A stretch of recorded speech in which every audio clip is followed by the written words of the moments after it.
away from the artificial trend.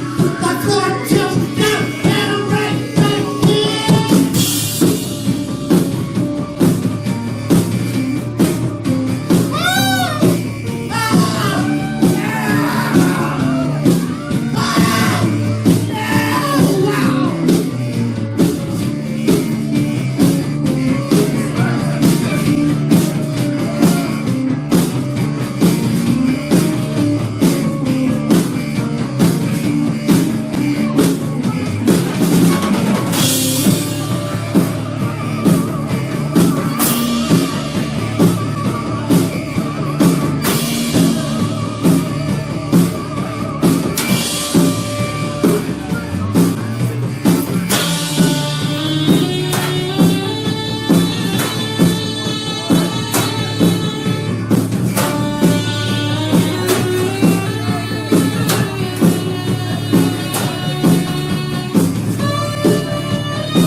Guitar or anything else that makes noise. I'm Chris. I sing, play guitar, keyboards, and trash can lids.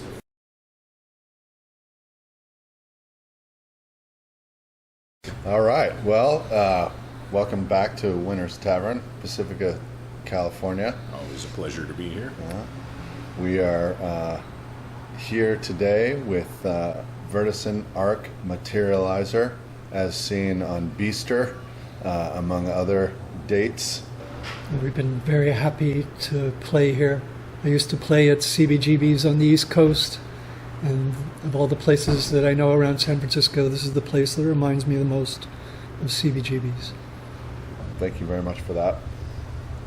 So, the name of the band, which I probably hack every single time since it is a bit of a tongue twister, Vertacyn Arc Materializer. Where does that come from? If you drive south on Highway 101 towards Los Angeles, you come across a road that's called Cat Canyon Road, and Canyon is abbreviated CYN, and I liked that abbreviation of the word canyon, and I had this image in my head of a vertical arc into a canyon materialized, and that's everything. Cool. When I got to join the band, I was always proud that I could say about the name that every club has a marquee, and for that marquee, they have a box of little plastic letters that they put the band name up there. And we use more of the box than any other band. There's another Vertacyn Arc Materializer in Des Moines, but we're the San Francisco Vertacyn Arc Materializer.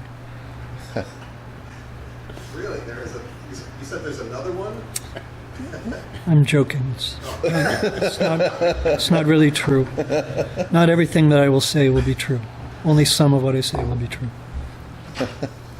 Yeah, we just played, we just came back from a West Coast tour where we played this marvelous place called Slab City out in the desert. And people live there for free, kind of outcasts of society, and we got to play under the stars in the desert, and we got to all be outcasts together, and it was a wonderful evening. It's a glorious place. It was my favorite place on our tour to play. It was Slab City out in the desert underneath the stars. Yeah, Southern California. And actually, Cool our stuff. date at Beaster kicked off that tour. That was about 4 days before the start of the tour. Okay. So we played here just to kind of get all the kinks worked out. It was our hometown send-off. Yeah, this is our Yeah. hometown send-off. Right on. Spring tour. Yeah, Yeah, humor is a really important aspect because life can be quite shitty at times, and one of the ways of dealing with things being shitty is to find the humor in things. An example of something that was really shitty recently was that our drummer, after we got back from the tour, he started feeling unwell. And a few weeks later, he was diagnosed with cancer. And a week and a half ago, he died. And he talked about the tour and playing the tour with us. And we got to play music for him a few days before he died. And so it was just a horrible thing, our drummer dying. And but even on his deathbed, a few days before he died, and this, what I'm saying is, of course, all true. This is from the heart. He was smiling and happy about playing music, and having played on the tour with us as being one of the great experiences of his life. And he had that sense of humor that you talk about. Like some of these ideas for our last album, we drilled holes in the vinyl. We left a gap between tracks numbers 1 and 2, and I sat in my garage, and with my Milwaukee drill, I drilled holes, and Steve had this idea to put cable locks through it as a digital, in this case, analog rights management system. And it takes kind of a shitty idea, the fact that music is all protected with copyrights and people wanting to make money, and it turns it into something that makes you smile, where you put a lock through it, and this is the analog rights management system. So maybe this is a way that our music has evolved. We try and take shitty ideas like copyrights and the fact that Steve is now dead, and still smile about it. And he was smiling on his deathbed, thinking about the music that we played together and how we clicked from day one.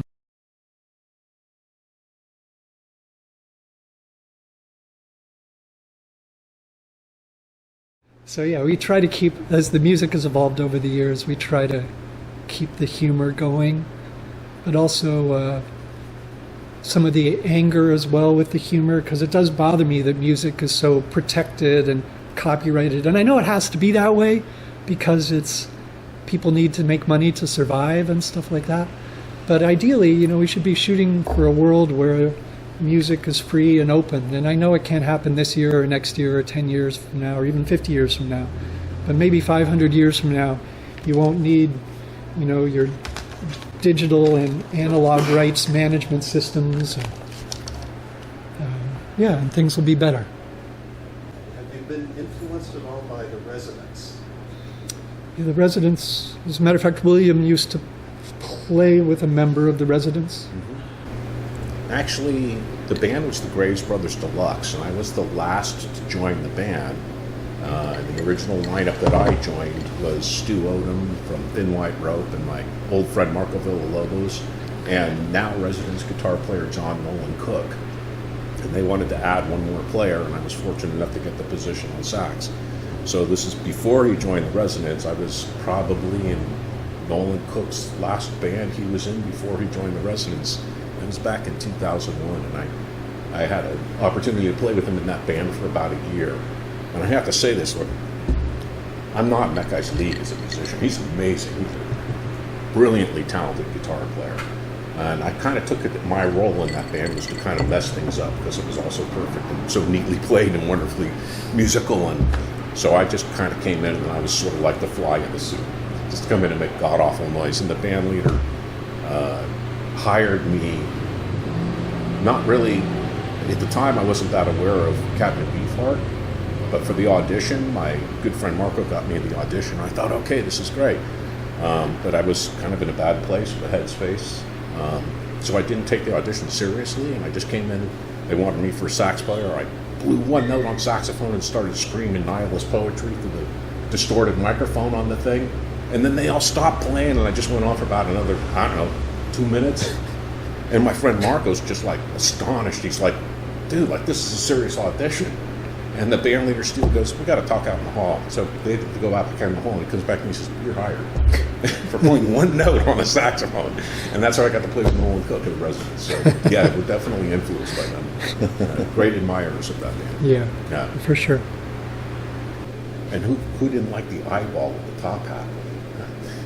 That picture is incredible. Of them on the headlands, by the bridge. It's iconic. That's unreal. It's, I mean, you think of iconic rock photographs, and that's like one of the coolest iconic ones. Like, okay, yeah. The Clash's album cover where the bass player's smashing the bass, yeah, that's pretty good. You know what I mean? Patti Smith, yeah, that's cool. But I mean, how do you beat the Residents with their eyeballs and their top hats?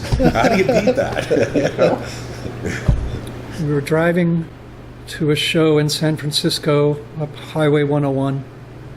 So a lot of our ideas seem to come when we're driving on Highway 101. It seems to happen. At that least way, we're right? up to statistics of 2. Okay. So, and as we were driving north on Highway 101, William said, I wouldn't want to ever be in a music video unless it was playing at Candlestick Park for nobody. Because that's where the Beatles played their last show, setting up at second base. And going back to the humor idea, that made me smile right away. And I said, William, we need to try to do this.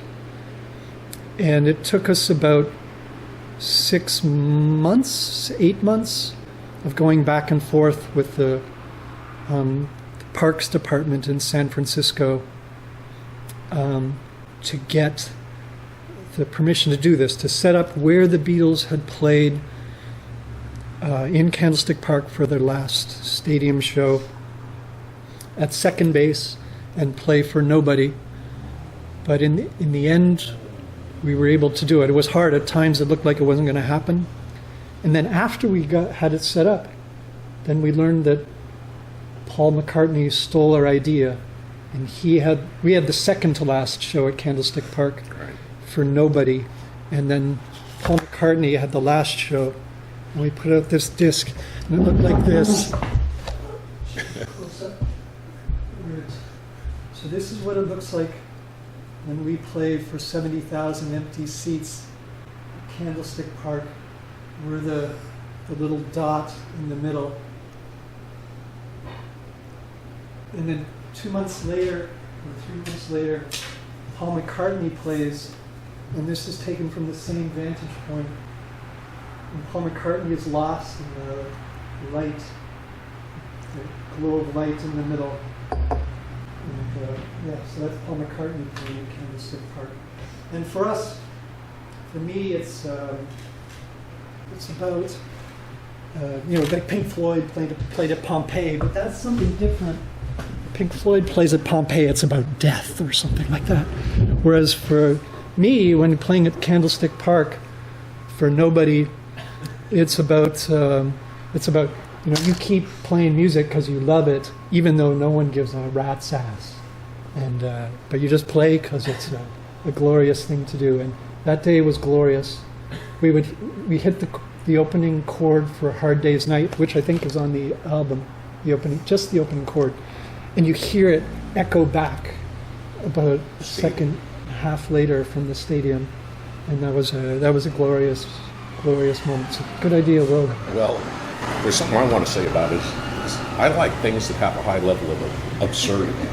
Like the more absurd it is, and the absurd observation I had about that day is I totally respect Paul McCartney and the Beatles and all their accomplishments, but we did something that Paul could never do. Because he's so damn popular, there's no way he can keep everybody out. Somebody's going to show up if Paul McCartney's playing. Nobody showed up for us, and we played for nobody in Candlestick. And I don't think even Paul could do that. And to me, that's just like really high on the absurdity scale. That warms my heart. And I have to thank Chris and Brian and Michael that were in the group at that time for their tremendous effort they made to make my little absurd fantasy come true. Their efforts were Herculean to actually pull that off. So it was fun, and I think we both got that feather in our cap now to say we played Candlestick. So people release things on various media, cassettes and vinyl and retro media. So we tried to do that one more, and we created a custom wind-up mechanical music box with one of our songs off the last album. You can see it's in a beautiful maple heart-shaped engraved box. All the shit that happened here last night. And you can only fit 20 seconds of the song onto the mechanical cylinder. It sounds like this. This one. What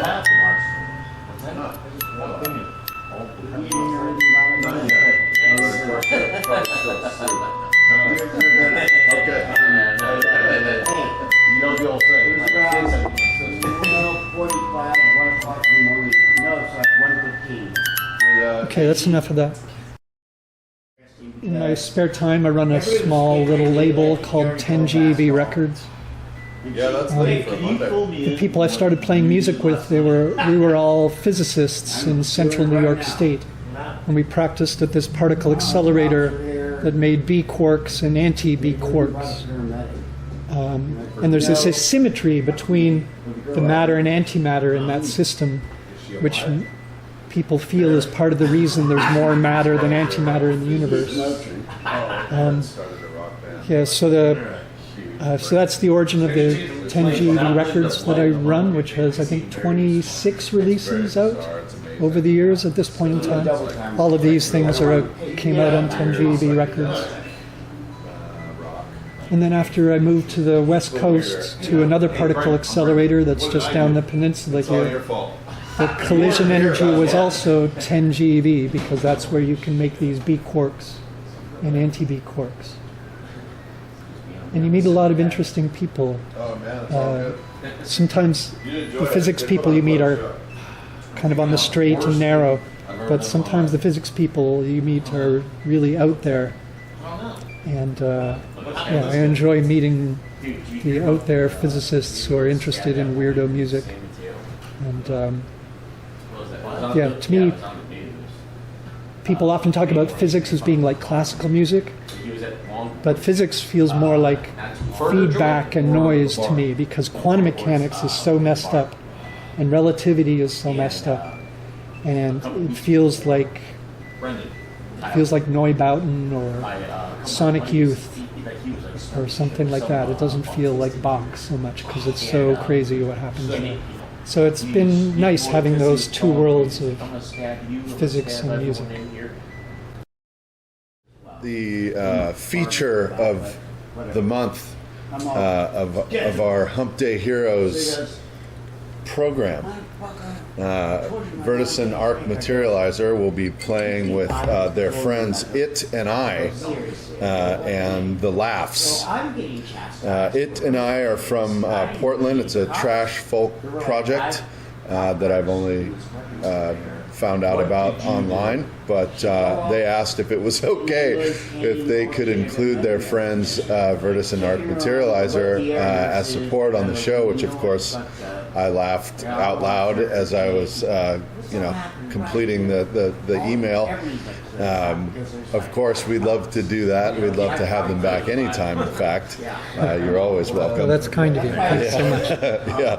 In fact, that reminds me of the first time I saw these guys. The first thing I thought of was, holy shit, King Buzzo is here. I finally got the Melvins to play. Man!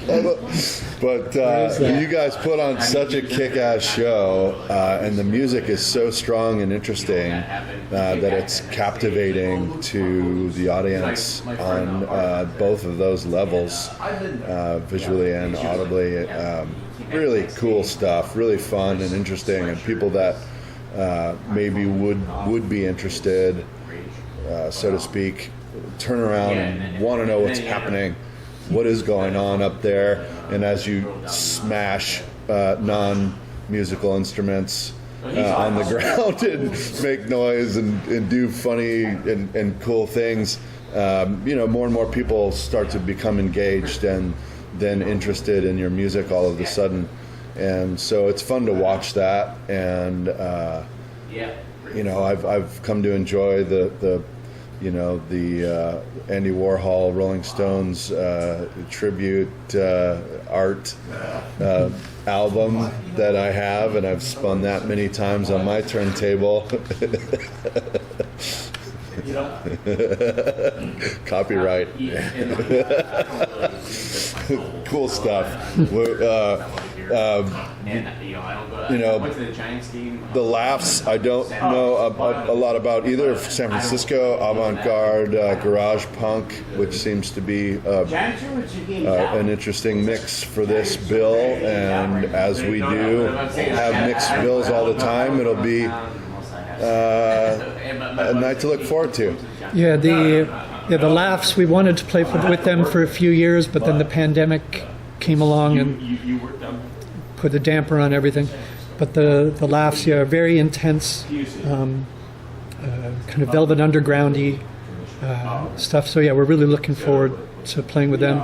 And It and I is like nothing you've ever seen before. It's this solo act with a crazy set of sounds and incredibly tight and beautiful soaring falsettos and intensity. And yeah, it was one of the highlights of our tour on the West Coast was playing with him in Portland. So he's a real treat. It's going to be like nothing you've ever seen before. Fantastic artist, not to be missed. Yeah. Nice. Yeah, He's amazing. It's yeah, he's astonishing. So that's Wednesday, August 16th, and it's a free show, 21 plus, as always. Looking forward to that. Can't wait to see you guys again. We have such a great time playing here. Thank you so much for having us, CJ. It's a real pleasure. The pleasure is all mine.